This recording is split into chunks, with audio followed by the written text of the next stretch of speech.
Kung may daing kayo sa bahay at sawang-sawa na kayo sa prito, samahan nyo po ako. Ito ang gawin nating recipe sa daing.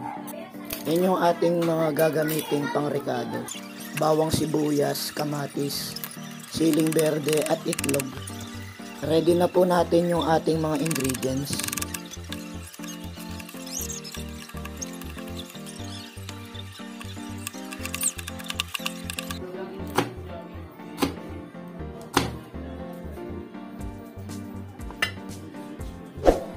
Okay na po yung ating mga pangrekado, magluto na po tayo.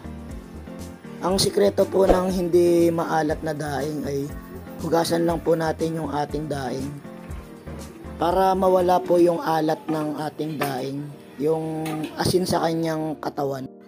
Ayan po yung ating daing, ipiprito na po natin.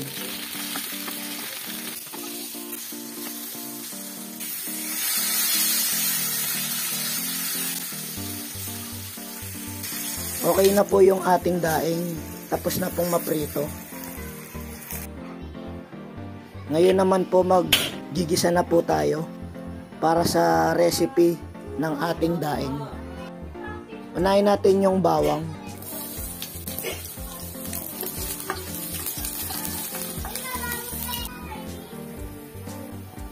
Sunod na po natin yung ating sibuyas. Yan, luto na yung ating sibuyas. Igisa na natin yung ating kamatis.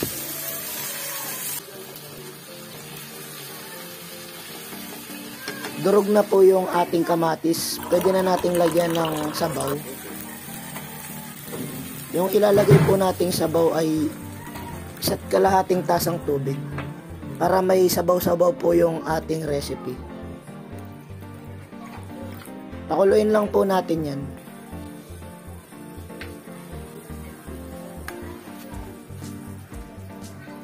Yan, kumukulo na po yung ating sabaw. Pwede na nating ilagay yung ating daing.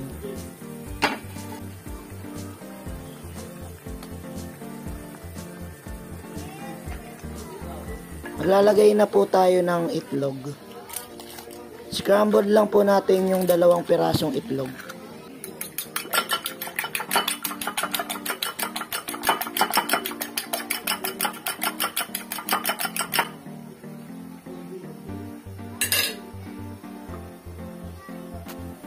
Pwede na po nating ibuhos yung ating itlog sa ating kumukulong sabaw.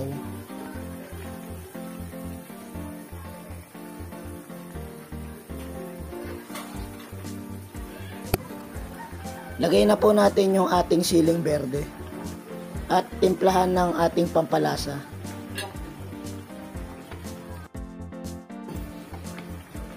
Malapit na pong maluto yung recipe ng ating daing.